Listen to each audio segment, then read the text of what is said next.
নমস্কার বন্ধুরা, গৌতমের সাথে চ্যানেলে আপনাদের স্বাগত জানাই। বন্ধুরা, আজকে শুভ রামনবমী এবং আপনাদের সবাইকে শুভ রামনবমীর প্রীতি শুভেচ্ছা ভালোবাসা জানাই। এবং দেখতে পাচ্ছেন এই রানীগঞ্জে রীতিমতো রামনবমী উপলক্ষে মানুষের উদ্দীপনা, এবং দেখতে পাচ্ছেন আগামীকাল ঠিক দুপুর 2টোর সময় কিন্তু বিশাল র্যালি শোভাযাত্রা সারা রানীগঞ্জ শহর পরিক্রমা করবে এবং তারই জোর প্রস্তুতি চলছে। এই যে দেখতেই পাচ্ছেন যে শ্রী শ্রী রামনবমী শোভাযাত্রা আপনারা এই মুহূর্তে দেখতে পাচ্ছেন। আর কয়েকটা ঘন্টা মাত্র, কিন্তু তার আগে থেকেই দেখতে পাচ্ছেন যে এই যে বিশাল র্যালি বের হবে, তার যে প্রস্তুতি এখানে দেখা যাচ্ছে। এটা কি তৈরি হচ্ছে ভাই? এটা কি রামনবমী যে ঠাকুর বুঝলেন না? হ্যাঁ, ওর জন্য একটা স্টেশন তৈরি করছে। আচ্ছা, আগামীকালের জন্য যেটা র্যালি। হ্যাঁ, র্যালি। আচ্ছা, তো দেখতে পাচ্ছেন আগামীকাল যে বিশাল র্যালি বের হবে এবং তারই প্রস্তুতি চলছে। এরপর আমরা এখন মুখ যেহেতু ঢাকা রয়েছে, আপনাদের এই মুহূর্তে দেখাতে পাচ্ছে না। জয় শ্রীরাম, আপনারা দেখতে পাচ্ছেন শ্রী শ্রী রাম আপনারা এই মুহূর্তে দেখতে পাচ্ছেন। একটুখানি মুখ খোলার চেষ্টা করা যাচ্ছে, দেখা যাক। জয় শ্রীরাম বন্ধুরা, দেখতে পাচ্ছেন। তো বন্ধুরা, চলুন আমরা এরপর বিভিন্ন মন্দিরে যাব এবং মন্দিরের ভিডিও দেখাবো।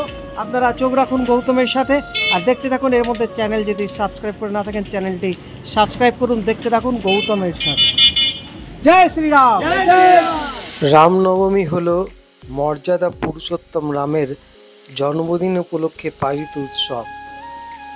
অযোধ্যা রাজা দশরথ ও রানী কৌশল্যার সন্তান রামের জন্মগ্রহণ উদযাপন উপলক্ষে অনুষ্ঠিত একটি হিন্দু উৎসব। রাম বিষ্ণুর সপ্তম অবতার, ভগবান বিষ্ণুর মানবীয় রূপের প্রাচীনতম অবতার। এই পবিত্র দিন শুক্লপক্ষের নবম দিনে পড়ে। হিন্দু পঞ্জিকার চৈত্র মাসের নবম দিন। চৈত্রের 9 দিনে বসন্তের নবরাত্রি পালন করা হয়। রামনবমী সবচেয়ে গুরুত্বপূর্ণ হিন্দু উৎসবের মধ্যে একটি। এই নবমীতে দেবী পার্বতী আবির্ভূত হয়েছিলেন, তাই এই দিনকে সনাতন ধর্মের বিশ্ব মাতৃ দিবস হিসেবে পালন করেন সনাতনীরা।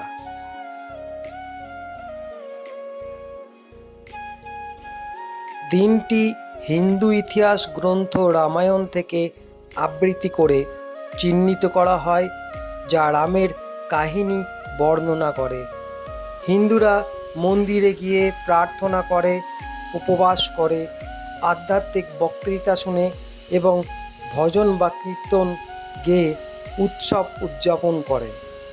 যেহেতু রামের জন্মদিন, তাই কিছু ভক্ত রামের একটি মূর্তি একটি দোলনায় রেখে শিশুর মতো পূজা করে। দাতব্য অনুষ্ঠান এবং সম্প্রদায়ের খাবারেও আয়োজন করা হয়।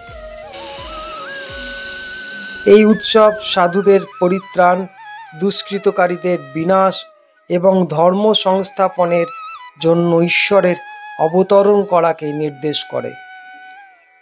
রামনবমী উৎসব উদযাপন শুরু হয় সূর্য দেবতা প্রসন্ন করার জন্য ভোরবেলা জলম নিবেদনের মাধ্যমে। এই বিশ্বাসের কারণে যে সূর্যের বংশধররা রামের পূর্বপুরুষ ছিলেন।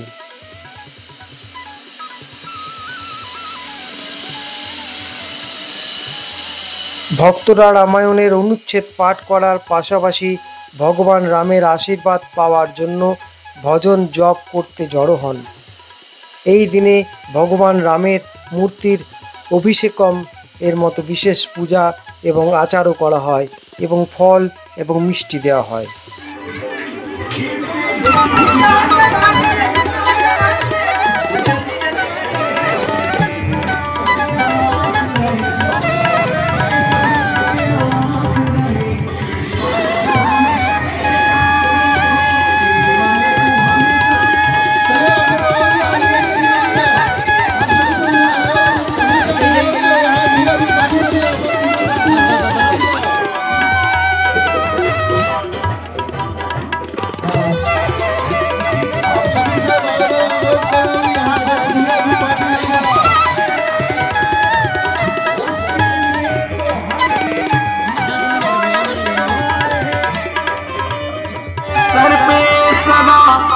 तेरा हाथ रहे।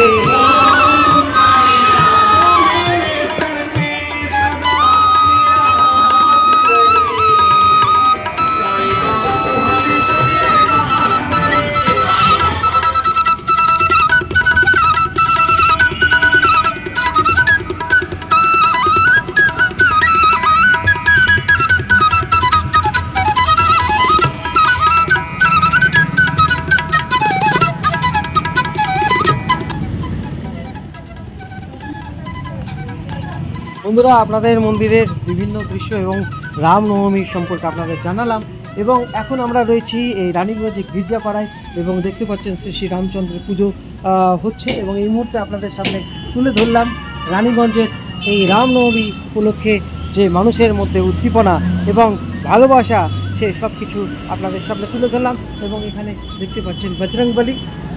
এই মুহূর্তে বজরংবলীর পুজো চলছে, দেখতে পাচ্ছেন পায়ে নারকেল ফাটানো হচ্ছে।